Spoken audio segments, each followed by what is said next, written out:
Testing 1, 2, 3. Om Mani Padme Hum. Yeah, it's working. Okay, so we usually start this class with some prayers, some traditional Buddhist prayers, and if you don't feel comfortable reciting the prayers, that's completely okay. You can just meditate. Those who do wish to recite the prayers, we'll do the first one in 3 times, one in English, and then in Tibetan, and then in English again. The 4 immeasurable thoughts. The second prayer we'll do just 1 time, but we'll pause a little time after each line. I go for refuge until I am enlightened to the Buddha, the Dharma, and the Supreme Assembly. By the merits I create through listening to the Dharma, may I become a Buddha to benefit all sentient beings. I go for refuge until I am enlightened to the Buddha, the Dharma, and the Supreme Assembly. By the merits I create through listening to the Dharma, may I become a Buddha to benefit all sentient beings. I forgot to do the Tibetan one, so we'll do Tibetan now. Sangye Khadro Chognam La Jangchu Bardu Dagni Kyapsu Chi Nagi Jinyan Gipe Sonam Ki Drola Penchir Sangye Druparsho. Then the second prayer, the 4 immeasurable thoughts. This is actually the topic that we've been learning about in this course for the last few months. So we'll read 1 line at a time, 1 part of the verse at a time, and then pause just for a short time to contemplate the meaning and try to get that state of mind in expressed by that particular line. May all sentient beings have happiness and the causes of happiness.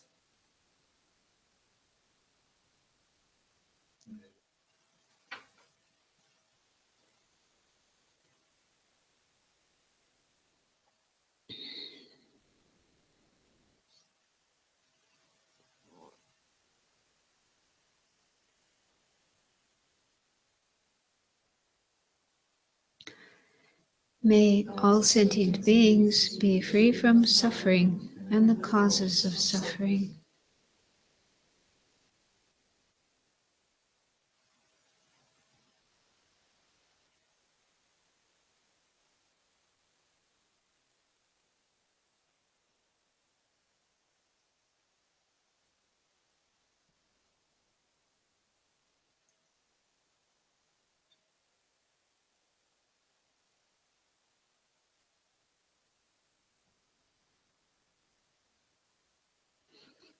May all sentient beings be inseparable from the happiness that is free from suffering.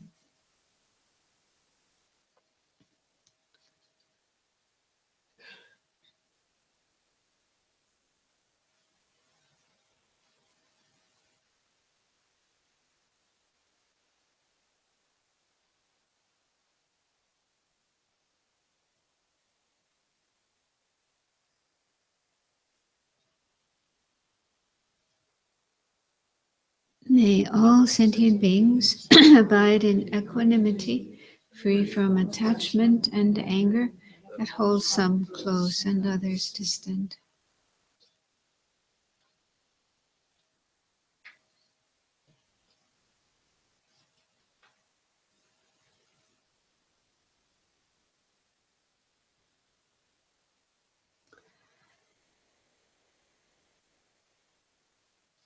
So that last line of this prayer expresses what's called equanimity.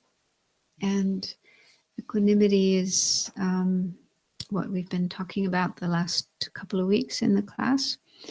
So equanimity is basically a state of mind that is, we could say, opposite to having a biased or discriminating attitude towards other people and other beings. So probably most of us and most people in the world don't have equanimity. Instead, we have different feelings, different attitudes towards other people.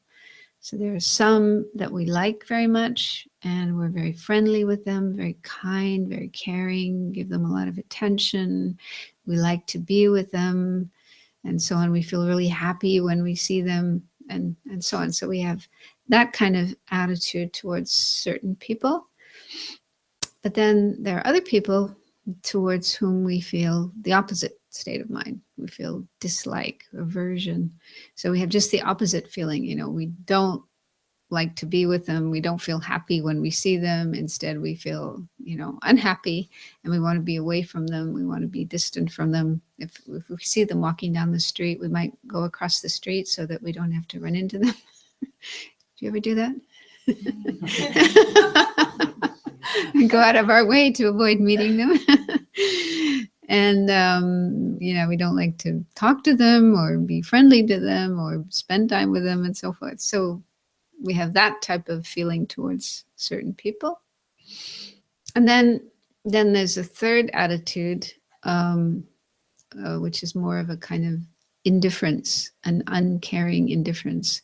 And that is just, with certain people, especially people we don't know, we just don't really care about them at all. They're almost as if they don't exist, or almost as if they're just like trees or telephone poles. We just don't have any kind of warm feelings towards them at all. So we neither like them nor dislike them. So this is the situation of most of us and most people in the world. There are people we like, people we don't like, and people we are indifferent to. So equanimity is the opposite of that. It is the state of mind where we have equal feelings, even feelings towards everybody. And so there's nobody that we reject or leave out of our feelings of concern and care.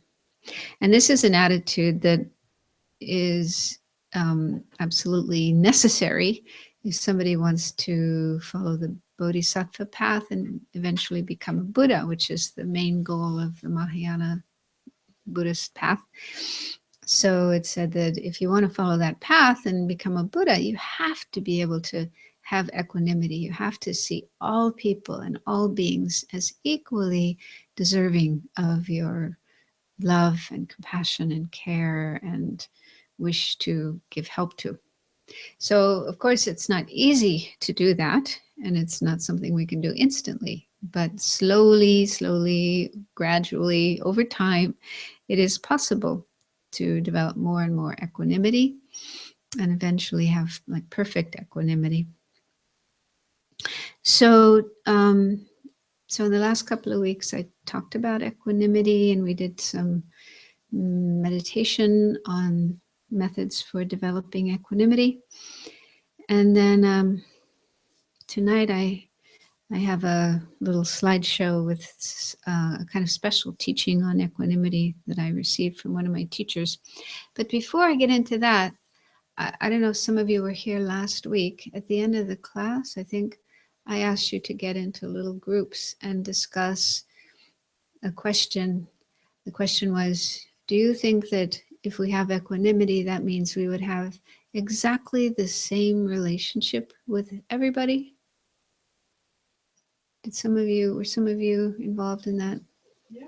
What did you come up with? What answer? Yeah, we don't have, because people are so different, so we can't be exactly the same for everyone. Yeah. At least in our group, I don't remember. Yeah. We also talk about when you see the great teachers, they also, I'm sure they have equanimity, but they don't treat people the same way. They don't. Mm.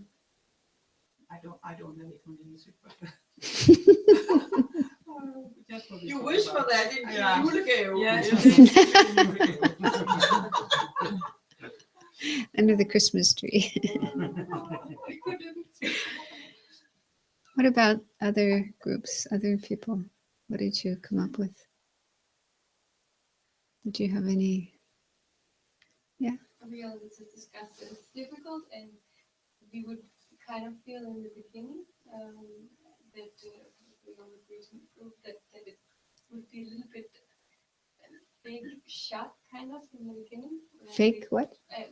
We would feel that it would be a little bit of a fake shot, that we would have to give it a shot, the trying to treat everyone with the same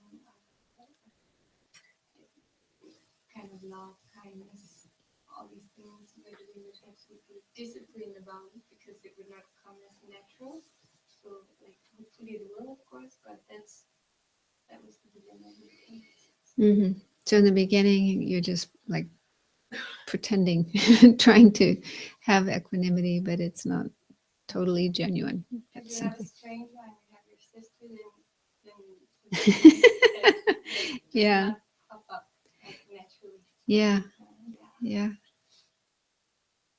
Yeah, the reason I asked that question is because this is a question that people sometimes ask when they hear about equanimity. They find it a bit shocking or strange that, that you would have the same feelings towards everybody, because, like, well, what about your family members? What about your boyfriend or girlfriend, your children? Do I have to treat everybody the way that I treated them?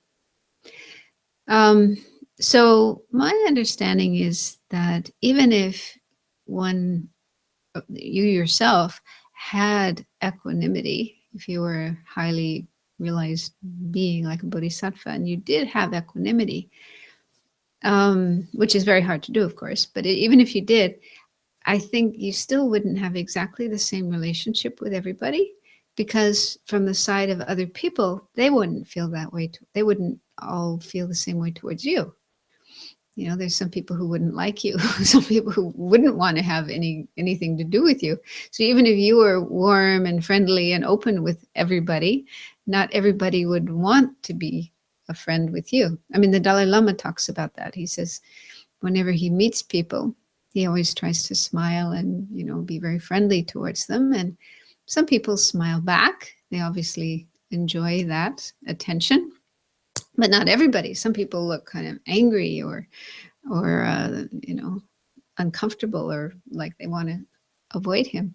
So even if he himself is friendly and smiling towards everybody, not everybody will respond in the same way.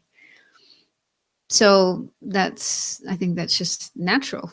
So, same with the Buddha. Also, you find in the stories of the Buddha, not everybody responded to him in the same way. There were some people who had so much respect and devotion and became his disciples and followed him around everywhere and really listened to what he said and practiced it and so on. But not everybody was like that. There were some people who didn't like what he was saying. Some people listened to one talk and then they walked away and they said, "Oh, this is ridiculous." And then there were people who even hated him, who thought he was like a really, I don't know, bad person saying really bad things. And even, they tried to harm him. There were people who tried to hurt him and his teachings and so on. So even if in his mind there was equanimity, there was concern and care for everybody, but no, that didn't mean everybody would be close to him and want to have the same relationship. So that's how I understand that. That's how I think. And of course, naturally, in this lifetime or whatever lifetime it is, there are people we're naturally closer to, like our family, people like our parents and people we grew up with, family members and so forth. So it's only natural that we would have a closer relationship with those people. And it's just not realistic that we could have the same exact relationship with everybody else in the world that we have towards our family members. So that's not the point. The point of generating equanimity is not that we will have a good relationship, a close relationship with every single person. I don't think that's realistic. The point is that in our own mind, in our own heart, we are not leaving anybody out. We are not rejecting anybody. We are not, closing our heart to anybody, but leaving our heart open and wanting to help as much as we can. Does that make sense? You look puzzled, Martin. Something not clear? No, that's it. Okay. Well, please ask, if something isn't clear, I want to, try to make it clear if I can. Okay, so let's have a look at these other ideas about equanimity. So I have to set this up. Is this gonna?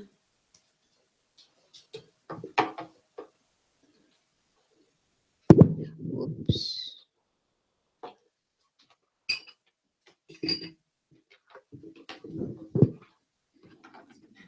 First.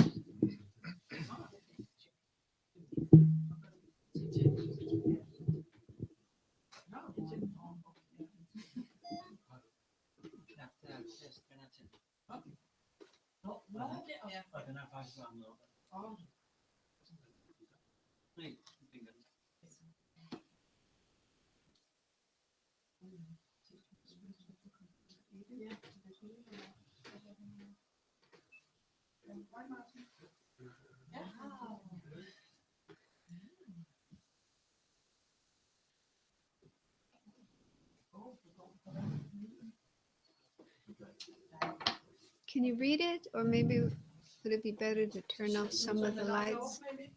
I don't know if you can turn off just some of them, like this. Yeah, that's probably good. It's better to leave some on. Okay, so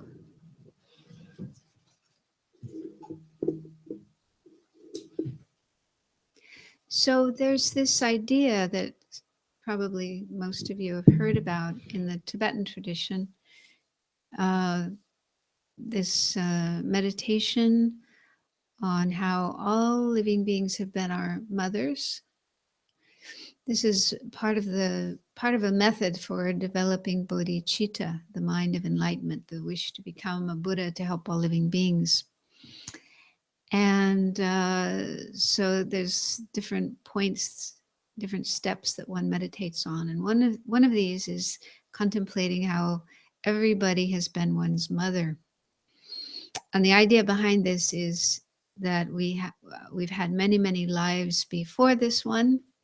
In fact, we've had countless lives, because the Buddha said that our mind has no beginning. It's been existing forever. And so we've had many, many, many countless lifetimes. And in maybe not all of our lifetimes, but many of our lifetimes, when we were born as human beings and animals and so forth, we had a mother. We were born from a mother.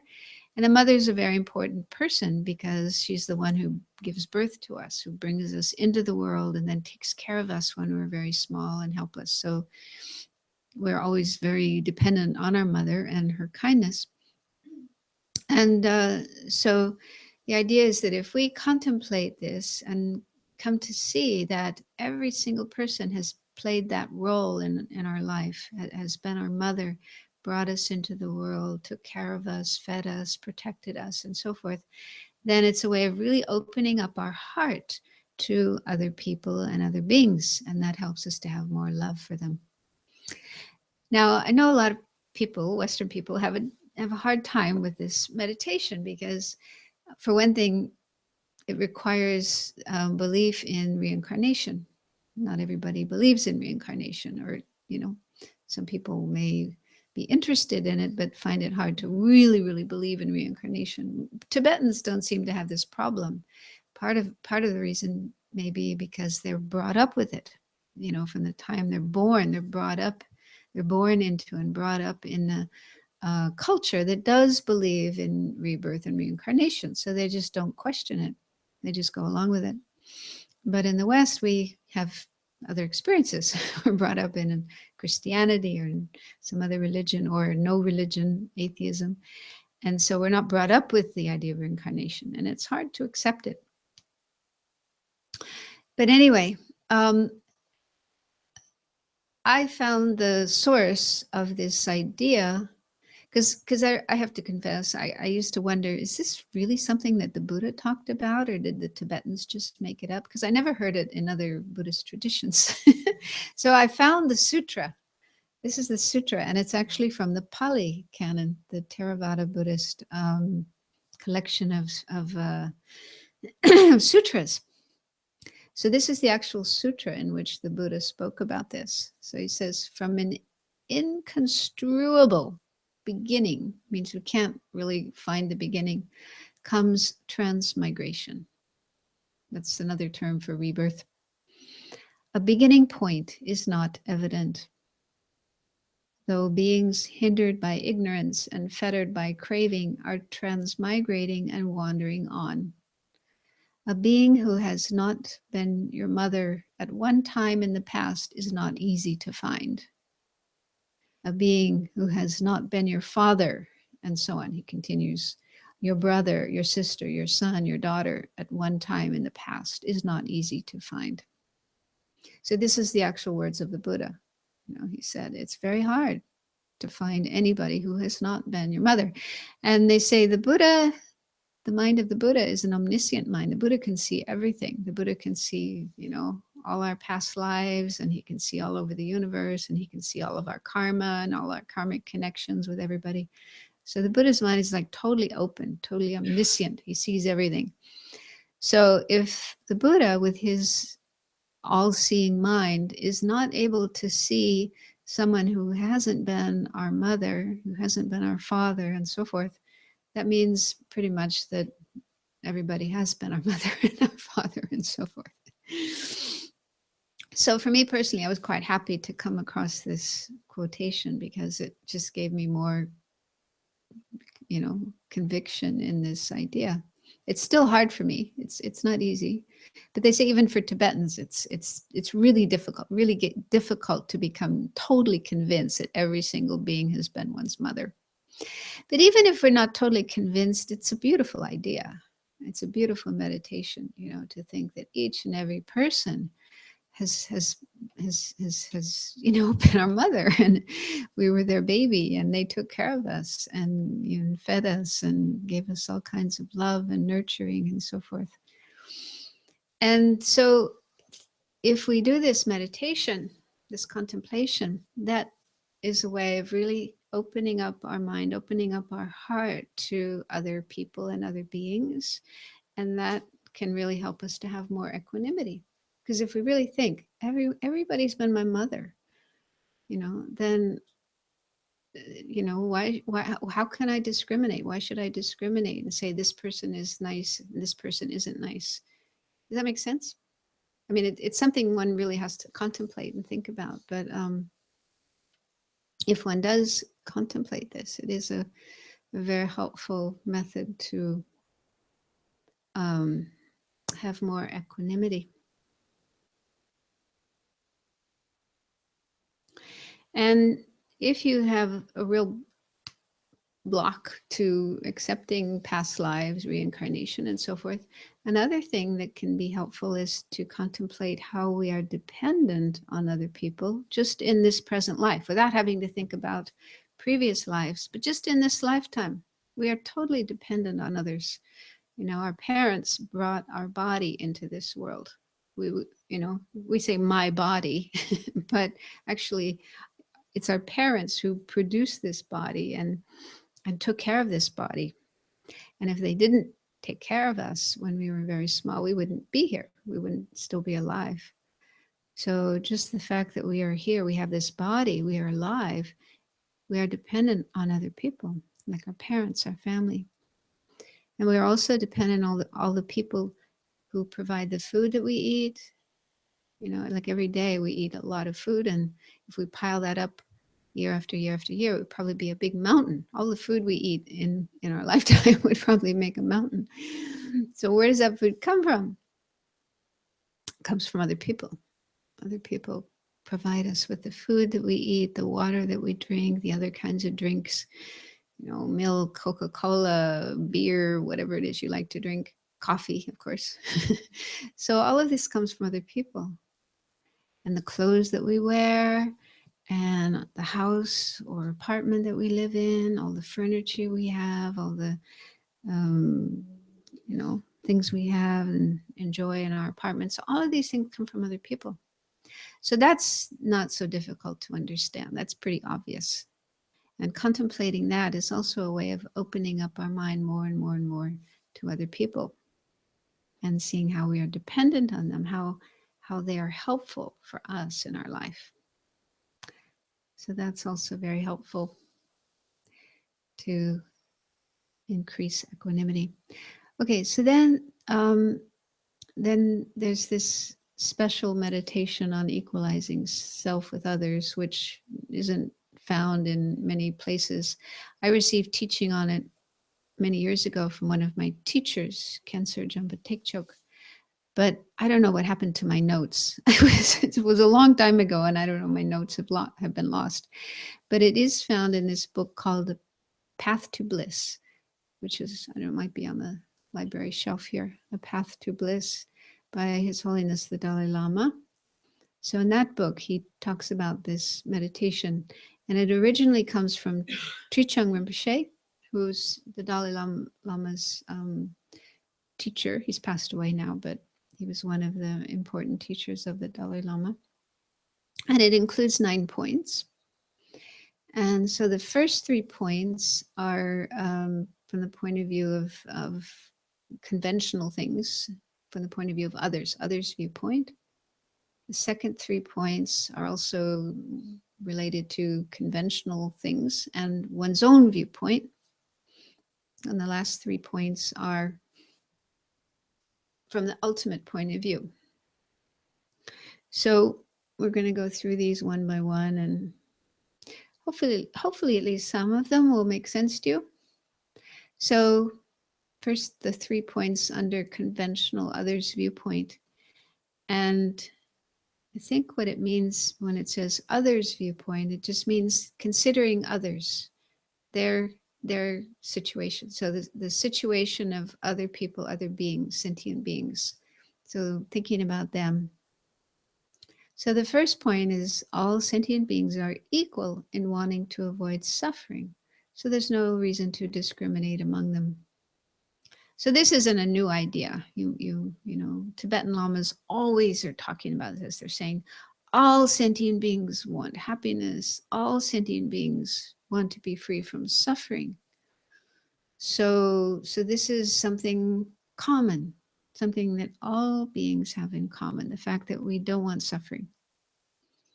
And I don't think that's too difficult to understand, because, you know, when there's a war going on, like now in Syria, all these horrible, horrible things happening in Syria, or any kind of tragedy, any kind of terrible thing happening in the world, and we hear about that, and you know, it really touches our heart, because we know, you know, if we were in that situation, how terrible that would be, how unbearable it would be, how we would want to be out of that situation. So it's easy to empathize with the people who are going through those experiences and thinking, oh, how terrible for them, you know. So it's just natural that we understand they don't want to suffer. But still, it's good to contemplate this, to contemplate, you know, really make our minds familiar with the fact that nobody wants suffering. The wish to be free of suffering is there in everybody's mind. Every being wants to be free of suffering. So if that is the case, does it make sense to discriminate, you know, to like some people and want to help some people, and then, you know, reject or, ignore other people? Does that seem right? If we consider how they all want to be free of suffering equally.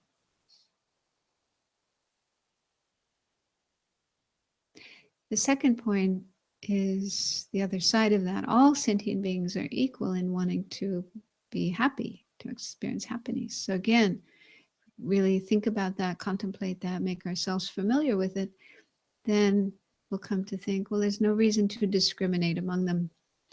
And the example is given of beggars. Let's say this happens in India. Cindy's going to encounter this very soon.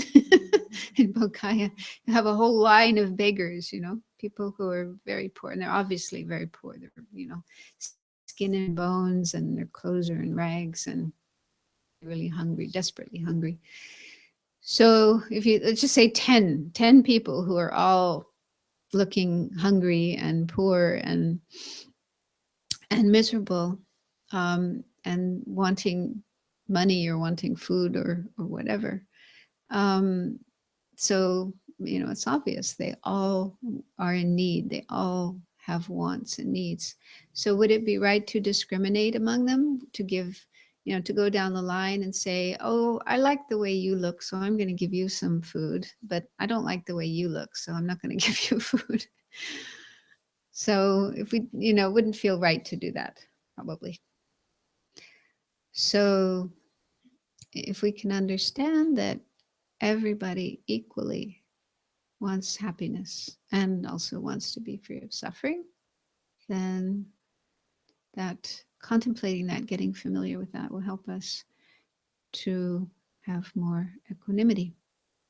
Of course, it takes time. It's not something that our mind will immediately suddenly change, but the more we contemplate this, it slowly does bring about a change in our mind.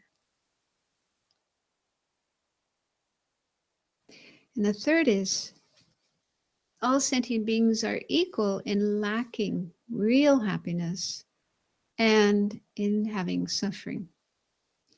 So even though they don't want suffering, they have it. Sentient beings who are in samsara, that means they haven't attained enlightenment, they haven't attained nirvana.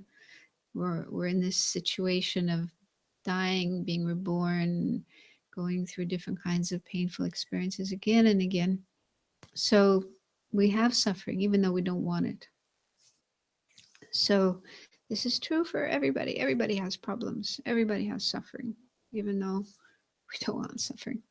And also, we do not experience real happiness. We have some happiness, but the happiness we have is usually temporary, short term, not the long term, perfect kind of happiness that one experiences when one attains Buddhahood or nirvana. So sentient beings don't have that kind of happiness, even though they want it, but they lack it. They are, you know, deficient of it. So another analogy here is like 10 people who are sick. Let's say the flu's going around. There's a flu epidemic.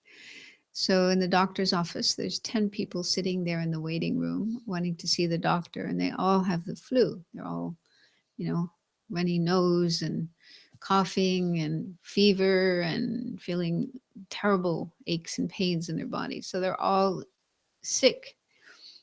So in that situation, would it be right for the doctor to discriminate and, you know, take care of some of the people, but not all of them? And sort of pick and choose which ones he's going to help and which ones he's not going to help. Actually, doctors aren't supposed to do that. It's part of their code of ethics as a doctor. So actually, I think that's, for me, that's a really good analogy to equanimity. You know, to imagine being a doctor and seeing that everybody around you, all the people around you have problems, have suffering, and, you know, is it fair to only help some people and not help other people? Martin? But wouldn't it be hard to choose if you know you're making the one person good again, and that the person will go out and do a lot of good? Yeah. And you know, if you do the other person ask well, that person will go out and do a lot of bad. So you would prefer to make the one well that would go out and make a lot of good things. Yeah. No, I'm not. That this is just an analogy. The analogy of 10 sick people. You know, it's just to get a sense of how it wouldn't be fair, you know, to only help some and not help others. But the idea in context is with a bodhisattva, someone who's following the bodhisattva path, to look at all sentient beings and see that they all have needs, they all suffer, they all need help, to be free of suffering and to have happiness. So your example of, let's say, a terrorist and a member of ISIS who's sitting in the doctor's office and he wants to get well so he can go out and, you know, do some more terrorist activities. Well, if the doctor was a bodhisattva and could see that this person is actually that kind of person, then, I mean, he might still heal the person, but maybe try to help the person to change their mentality and not, you know, but if it really was an ISIS member, I think he'd probably be put into prison instead of just allowed to go free and, you know, and go out and kill more people. So, I mean, what a bodhisattva wants to do is not just cure sickness and physical problems, but to cure the mental suffering, the delusions, the ignorance, the hatred, the greed, and so forth. That's the real problem. That's the real work that a bodhisattva wants to do, is to change, to help people to change their minds. Although you can't change somebody else's mind, but you can at least teach them and show them the way and guide them and help them to change their minds. So when we're talking about helping sentient beings, that's the main kind of help that we're trying to give them. Does that make sense? Yeah. Like getting them to stop doing harmful things and do positive things, beneficial things, and eventually transform their mind and become enlightened. But you reminded me of, I know a man in France who's a doctor, and he's also Buddhist and Buddhist teacher and so on. And he said there's been a few occasions where he's been asked to go into a prison and treat somebody, a criminal. And he says it's really quite challenging. It's really a test for equanimity, you know, to go into a prison and there's this person who's done horrible things, and they're sick, right? So his job as a doctor is to treat them, to help them get well. But he said it's quite hard to have equanimity, to feel the same way towards this person in prison as he does towards his patients who are not criminals. So yeah, it's not easy to have equanimity.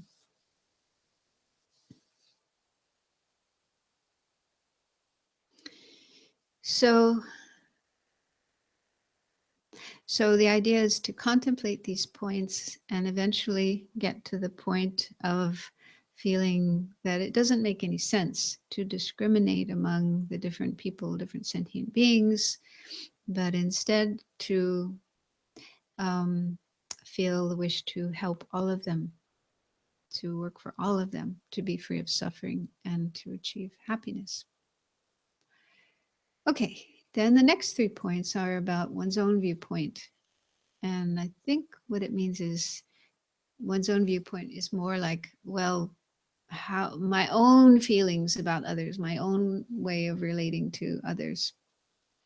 So the first one is kind of an answer to a doubt one might have. One might think, yes, okay, there's no reason to discriminate from the viewpoint of others.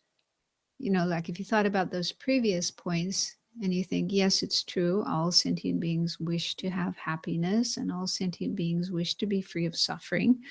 So yeah, makes sense that they should all be treated equally. However, with regard to me, how they treat me, some help me and some harm me. Yeah, so some people are nice to me and some people are not nice to me. So therefore, it does make sense that I should discriminate, that I should treat them differently. Does that make sense? So this is the kind of thought that would come up in our mind. So the reply to that is, but in fact, they have all been kind to me. So this relates back to that first quotation from the Buddha where he spoke about everybody has been our mother, everybody has been our father, and so forth. So the idea is that even in this lifetime, there may be people who have harmed us, who have done hurtful things to us, maybe made us suffer a lot. But if you look from a bigger, you know, if you look from a Buddha's point of view, the point of view of a Buddha, you would see, okay, yeah, in this lifetime, that person has been really bad to you and has caused you a lot of suffering. But if you go back in some other lifetime, that person has been very kind and very helpful. That person has saved your life. That person has given you your life. That person was your mother and your father and so on and so forth. So it's hard for us to see that, but a Buddha is able to see that. And so if we can accept this, even just tentatively, then it can counteract this idea that, oh, this person has harmed me and therefore I have a right to, not be nice to them and not help them. So does that make sense? So this is how to deal with this kind of mind, which is completely natural. This person has been really nasty to me, has been horrible to me, or horrible to other people, like an ISIS member, doing horrible, horrible things to other people, causing so much suffering. So, okay, maybe that guy wants to be happy and doesn't want to suffer, but they are causing so much suffering to others. So why should I help them? So the reply to that is, well, in past lifetimes, that person has been very different. They have been very kind, very helpful. So does that make sense? Maybe hard to believe. Hard to believe. But, sometimes you can see that even in one lifetime. So people do change. Sometimes they can be really horrible at one point in time, do awful things, and then change, to go through some kind of transformation and become, like in prison. I have some prisoners that I correspond with, and some of them have committed terrible crimes, murder, rape. And now they're in prison and they're really like working very, very hard to change themselves, to learn the Dharma, practice the Dharma, meditate, help others. It's like they've just totally changed from where they were before. So it does happen. It can happen. So we have to give people a chance to change themselves.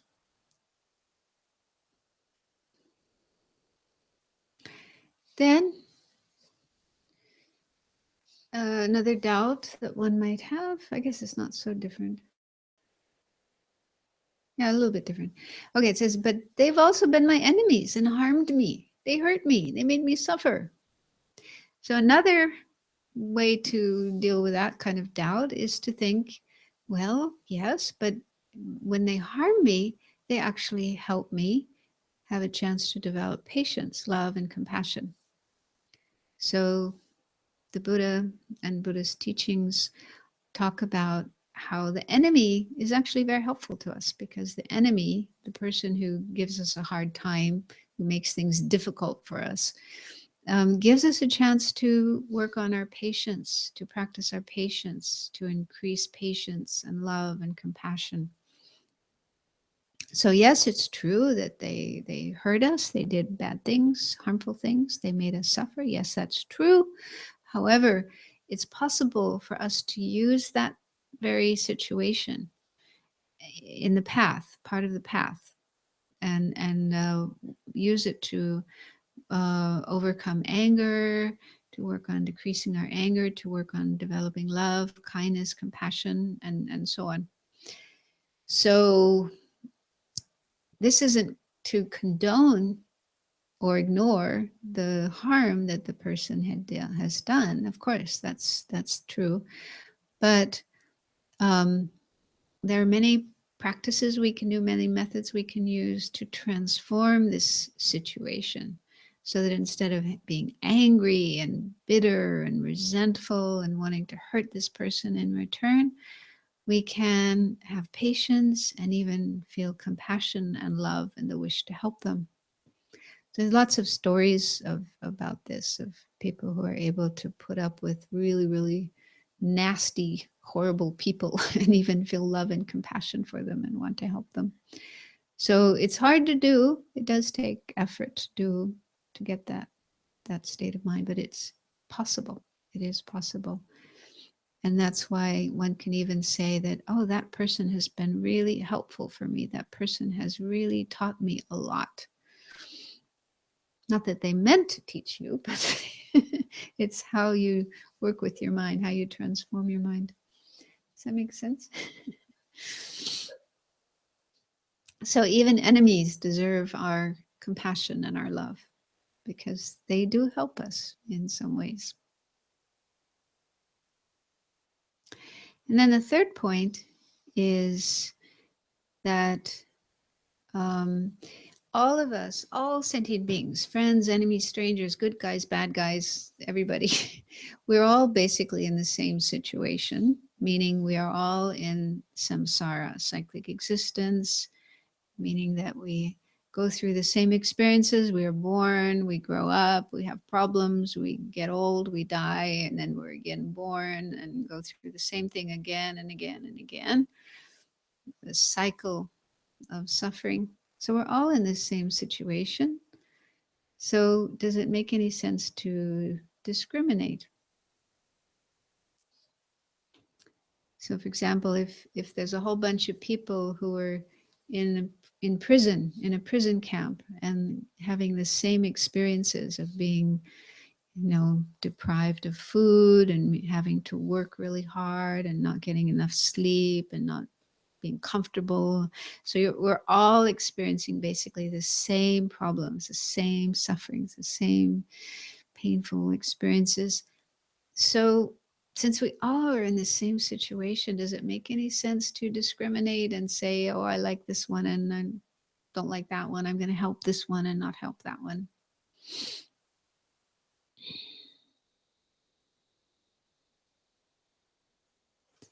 Does that make sense? Something to think about. Okay, now ultimate viewpoint. So this is looking more in terms of the ultimate nature of things, the true nature of things, the deeper, kind of going deeper into the nature of things. So again, there's 3 points. The first one is to just question, is there really such a thing as an enemy, a real, true enemy existing out there from their own side? If that was true, then the Buddha would see this person as an enemy, but they do not. So you could think of a person that you don't like, a person that you consider an enemy,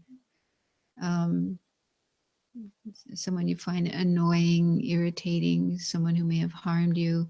And in your mind, your feeling is, oh, I don't like that person. I don't want to be close to that person. I don't want to help that person. I want to avoid that person. So it brings up negative feelings towards you. I'm sorry, negative feelings in your mind towards that person. So when that kind of thing happens, what our mind is saying that person is bad. That person is, like, from their own side, objectively, all on their own, they are a bad person. They are an enemy. Okay. Or whatever kind of word you want to use for that person. So this is how it appears to our mind. They really exist that way from their own side. So if that was true, if that person was really bad, horrible, an enemy, then the Buddha would see the person in that way. The Buddha would feel the same way that we do. The Buddha would see that person as bad and would feel aversion for them and, oh, I don't like that person. I don't want to help them. But it's said that a Buddha actually doesn't feel that way towards anybody. The Buddha sees everybody, every person, every being in the universe in the same way, with love, with compassion, as like a mother. They say, like the way a mother sees her little child. So when a woman gives birth to a baby, and she just adores her little baby, and the baby's so dear and precious to her. So it said that a Buddha feels that way towards everyone, every living being, even that horrible person that you don't like. Buddha doesn't see anybody as an enemy, anyone as a bad person. And the Buddhist view is the real enemies are the delusions. This means that when a person does behave badly, like an ISIS member, Of course, what they're doing is horrible. It's horrible. But what is really going on? Why are they doing that way? Why are they behaving that way? It's because of delusions in their mind, because of ignorance, not seeing the true nature of things, because of hatred, their mind just getting totally caught up in anger and hatred and violence. And there's probably greed and pride and all kinds of other delusions as well. So it's like these delusions in the mind have become so strong. They're totally overpowering this person's mind. And then kind of almost like forcing the person to act in those ways. So that's the real problem. The real problem are the delusions in the person's mind and not the person themselves. And we can understand this in our own experience. We all make mistakes sometimes. We all do bad things sometimes. And if we look back at those experiences, we can probably understand that, oh yeah, my mind just got totally carried away or hijacked by anger or by jealousy or by pride or fear or a combination of those. So these emotions just come up in our mind and then take over. And it's almost like we become crazy. We don't have any control over the things we do and the things we say. We just totally act out these delusions. So Buddhism says the real problem is the delusions in the mind and not the person. The persons themselves have good qualities, have the potential to become enlightened. But because of the delusions in the mind, they sometimes act in these terrible ways. Okay, so anyway, this is just questioning, does the enemy exist as something really terrible and bad from their own side?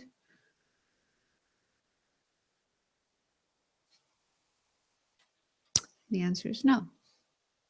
Because the Buddha doesn't see anybody as an enemy, as a bad person. Second is the enemy permanent, unchanging? So even if there is somebody who's doing bad things, are they going to be that way forever and ever and ever and never change? So Buddhism says no. Nobody is permanent, unchanging. We're all changing all the time. So, and we were just talking about that, how people can change even in one lifetime, go from being really bad to really good, or the other way around. But nobody is an enemy permanently, unchangingly, forever and ever and ever. It will be like that forever. They all change. And third is, are friend and enemy independently existing? Is there an independently existing friend or an independently existing enemy? Independently means existing all on its own without depending on anything else, without being affected by anything else, without being related to anything else, just like totally cut off, separate, self-contained. That's the meaning of independently existing. So it's not so obvious. We usually need to think about this, but if we think about it, it's not too difficult to see that nothing is independently existing. Everything exists dependent on other things, other phenomena. So a friend or an enemy, they depend on their parents that brought them into the world. They depend on all the food that they ate. They depend on the education that they had, all the conditioning that they had, the experiences they had, and so forth. So people are shaped by all of these things, and they come out in a certain way as a good person or as a bad person. That's not too difficult to understand. I think even in conventional society, when a person commits a crime, they will look into that person's background. What kind of childhood did they have? What kind of experiences did they have? Do they have any mental illness? Right? So it's just understood that there are causes and conditions that led to this person behaving that way. So that's one way of understanding how a friend and enemy are dependent. But another one is on our own mind, how we view others, how we see others. So calling somebody a friend or calling somebody an enemy, these are just concepts in the mind. These are just labels. You know, our mind gives a label. This is a friend, this is an enemy. And we can see how there's no friend or enemy existing from their own side, because if there were, everybody would see them in that way. But that isn't the case. Like, just take me, for example. Okay, me, Kathleen, Sangye Khadro, whatever. Some people see me as a friend. Some people see me and they think, oh, we like her. I like her. I want to help her. I want to do things for her, and so on. But not everybody sees me that way. There are people who don't like me, people who see me as an enemy, who think, oh, I don't like her. They don't like, maybe they think I'm a skinhead or something. Don't like my hairdo. Don't like my clothes. I mean, it's true. When I was living in Singapore, there was, near my house, there was a photocopy shop that I would go to, you know, sometimes I needed to get photocopies. And the woman who ran this photocopy shop, I think she hated me. She was so rude to me. She would just, whenever I came in the shop, she just looked, you know, this aversion on her face. And it was really disturbing, really awful. And I wondered, is she like that with everybody? But I could see that she wasn't, you know, there's some people she smiled at, she was really friendly to, and so on. So there's something about me that she didn't like, and she just, I don't know. Anyway, this happens. So you can never please everybody. Even some people don't like the Dalai Lama or the Buddha. Okay, so for some people see me as a friend, other people see me as an enemy, and other people see me as a stranger. You know, they have no feelings at all. They don't like me, they don't dislike me, and so forth. So any one of us, one single person, can be a friend or an enemy or a stranger, depending on who it is that's looking at you and having feelings about you. Does that make sense? Okay. So there really isn't independently existing or objectively existing friend or enemy or stranger. It all depends on who's looking at that person and what's going on in their mind as they are looking at that person and thinking about that person.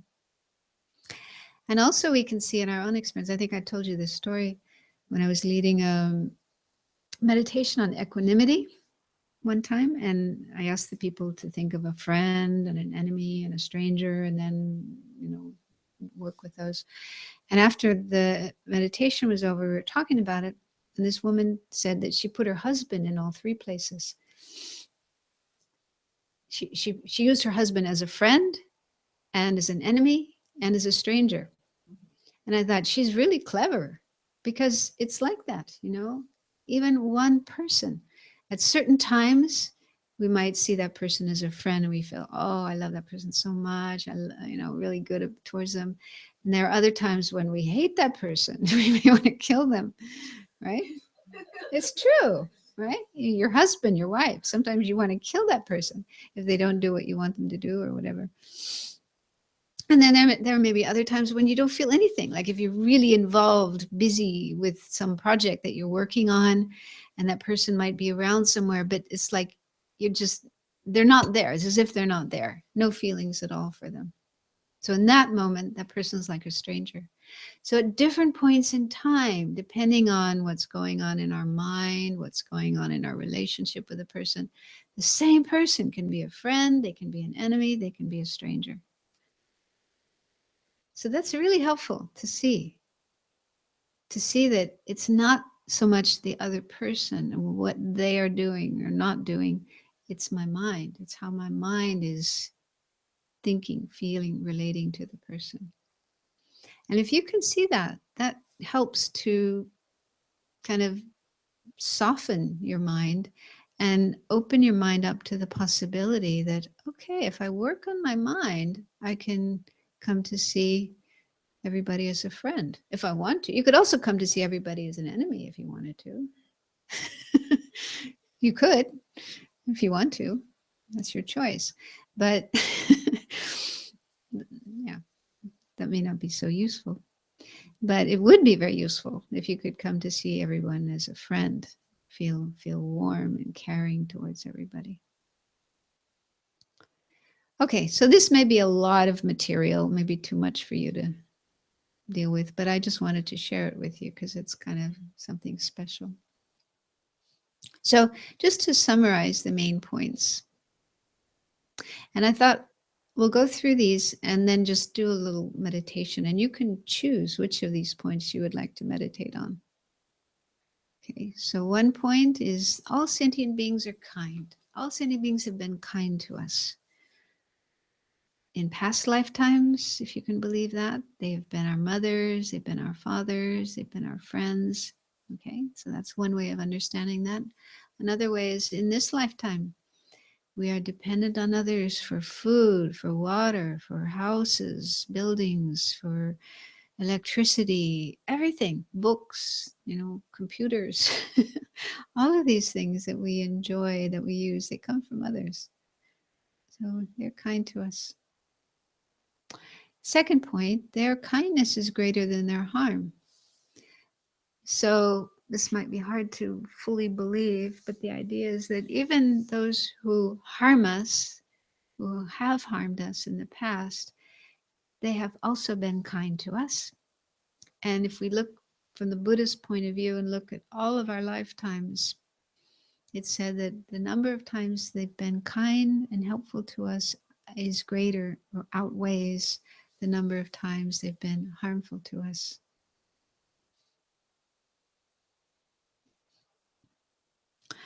And then this one, which isn't so difficult, all beings want happiness and do not want suffering. So that itself, just contemplating that, which is easy to understand, that itself can really help to have equanimity, to have more equanimity at least. And then all of us are subject to the same problems. We have this expression in English, we're all in the same boat.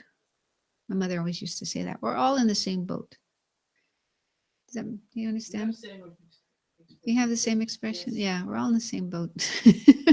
We're all in the same situation. We all got the same problems. So does it make sense to discriminate, care more about one person than another? And then those analogies that were given of the 10 beggars, they're all equally hungry and impoverished, needy, suffering, or 10 patients who are all sick. So if they're all suffering in the same way, does it make sense to discriminate and help some and not help others? And then the fact that Buddha sees all beings as equal. So from the Buddhist point of view, everyone is equally dear and precious. And there's no such thing as an enemy. Because the Buddha sees everyone's potential. The Buddha can see everyone has the potential to change themselves, become free of their suffering, and even become enlightened. So maybe just look through this list and decide one of these points you would like to do a little meditation on. Which one you find most kind of appealing and would like to contemplate more.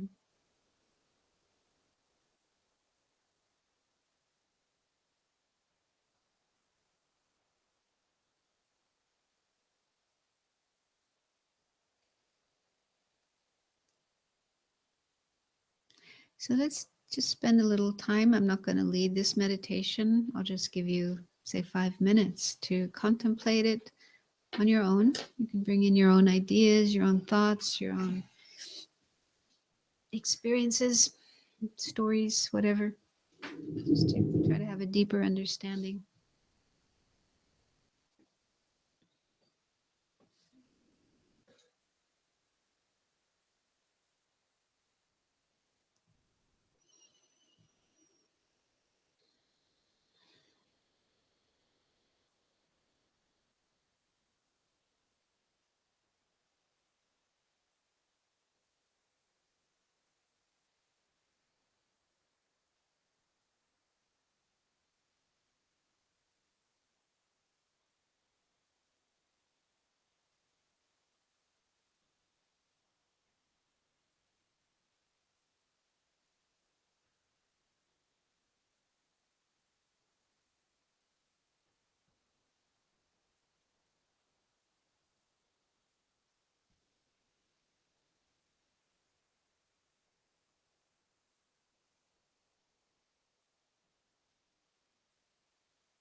So we're going to stop here because we're going to have a little Yule Fest. So that's why I didn't stop earlier for a break. So we'll have a longer break now to kind of celebrate the end of our class.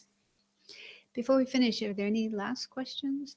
Anyone want to ask anything that's burning question you don't understand? It's more about practicing it. I don't know if you can, on the previous slide, the first point was just remember that it's the delusions, it's not the person themselves. And I was thinking of actually several of my family members who I don't get along with, and it's exactly their delusions and their ignorance that really test my patience. And I know this, and I wish they weren't as ignorant as they are. And I really struggle with that because in terms of being patient and treating them with equanimity, and maybe because it's family, it's really, really hard. So yeah, it's when I know that it's the delusions, I know that it's the ignorance and it's not the people itself, then I have to struggle with that.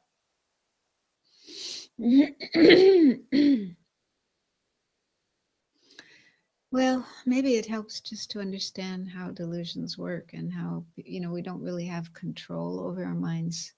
And most people don't have control over their minds. That's what I think. We don't really choose to have ignorance, to have anger, to have greed, to have jealousy. It's not our choice. But I mean, Buddhism says we're born with these delusions. We're born with carrying imprints from our past lives. So whatever we were most familiar with, we were most, we practiced the most in our past life, those carry over into this life. So we're born already with a whole set of imprints, karmic imprints, delusion imprints from our past lives. And then on top of that, the experiences we have in this life will affect us even more. So it's like we don't really have a whole lot of choice over what we think and what we feel and how we are and so on. We're so much a product of all these other factors. I'm not saying, to justify people's misbehavior, but just to understand how it is and how it works. And the force of habit is so strong. You make a habit. We have these habits, habitual ways of thinking and feeling and acting. And once it becomes a habit, it just so easy to continue that. And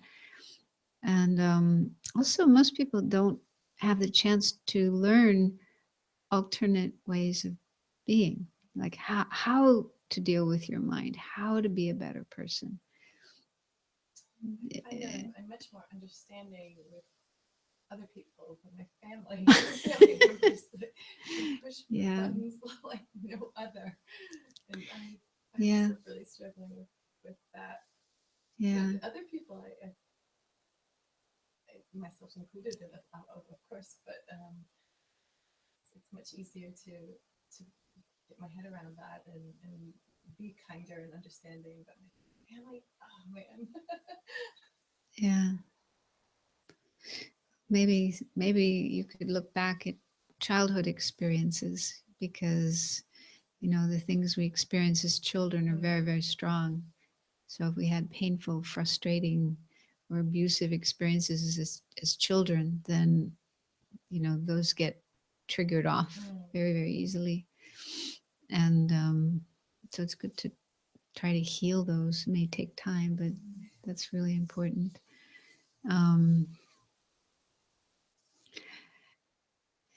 But maybe also expectations, like we expect more of our family. They should be nice. They should be a certain way, The neighbors, we have less expectations of neighbors or strangers, but our family, our parents and brothers and sisters, we there's a lot more invested there.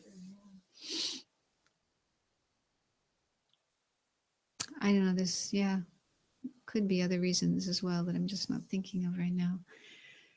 But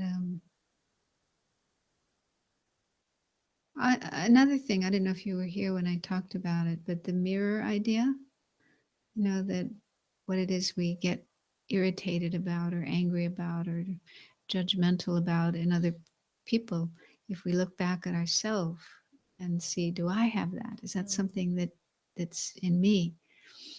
And if you can see that, then it's like, well, okay, I have to work on that. And if we work on that in ourselves, it becomes more bearable in other people. I know this from my experiences. We're less likely to be critical and judgmental when we see that in other people. So that's a really helpful technique for cooling down the fire of anger and irritation and impatience and all that kind of thing. Yeah. But it's actually good when these kind of experiences come up, when you do find yourself feeling angry and irritated, it's like, okay, there's something there that I need to look at, that I need to work on. You can't just kind of push it aside, but if you do look at it and work on it, then it becomes very, very useful, very important for your own transformation, and also being able to get along better with other people. It's like a obstacle you have to go through and get beyond, and then things will be better. So even though it's like painful and maybe ugly and horrible, but it's just a matter of looking at it and working with it. It can become very, very useful. And it's also said that if there's something that you really, really have an aversion to in someone else, it's because it's you're recognizing something in them that you know about yourself, right? So yeah. Also something well, that's the mirror idea. Exactly. What I meant by the mirror method. Other people are like mirrors showing us things in ourselves that we need to work on. Okay, so let's finish with some dedication. And also, to ask if we could dedicate particularly for the people in Aleppo who are suffering so much right now. And I haven't actually been keeping up with the news, but just looking at the headlines, I guess it's pretty awful. Just slaughtered, like a slaughterhouse. People just getting slaughtered. And then Maria, you had somebody. Yeah, that's a young man. He was killed in a motorbike accident, and he just died. And family, of course, they are very Do you know his name? shocked. His name is Hans Nathan. So, Friend of Lisa's. Huh? Friends of Lisa's. Yeah, friends of Lisa's. Okay. So if we could dedicate to all these people, that their minds will be peaceful. Those who died will have fortunate rebirths. And those who are still suffering, that their suffering will come to an end as quickly as possible.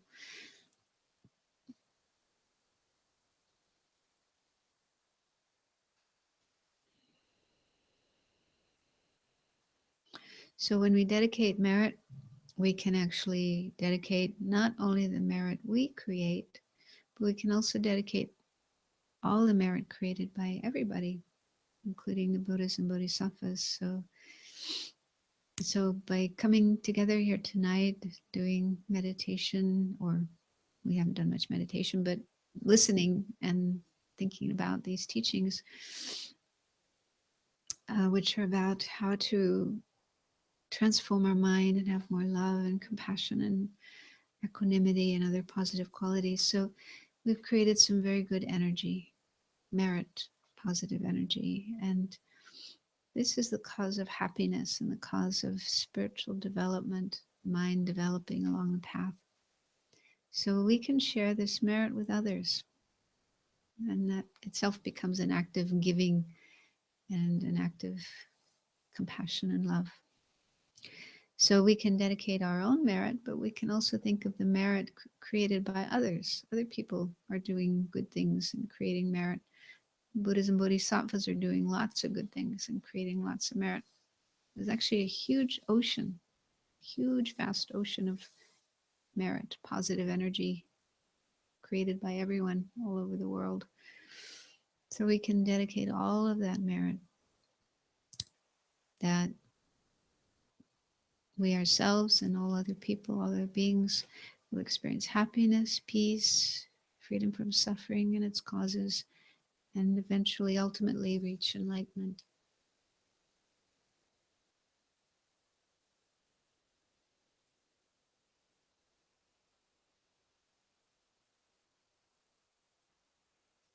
So on page 3, there's dedication prayers.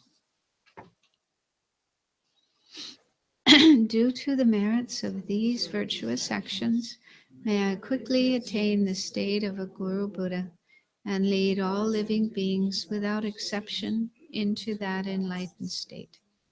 May the supreme jewel bodhicitta that has not arisen arise and grow, and may that which has arisen not diminish, but increase more and more.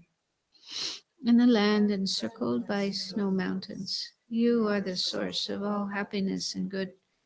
All powerful Chenrezig Tenzin Gyatso, please remain until samsara ends. You who uphold the subduer's moral way, who serve as the bountiful bearer of all, sustaining, preserving, and spreading Manjunath's victorious doctrine, who masterfully accomplish magnificent prayers honoring the three jewels. Savior of myself and others, your disciples, please, please live long.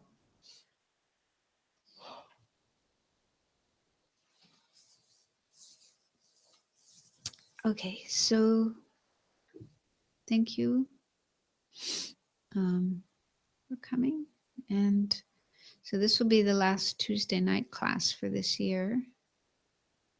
We have Christmas holiday, a New Year holiday, and then we'll start it. Oops, my messy desktop. I didn't want that. I didn't want you to see that.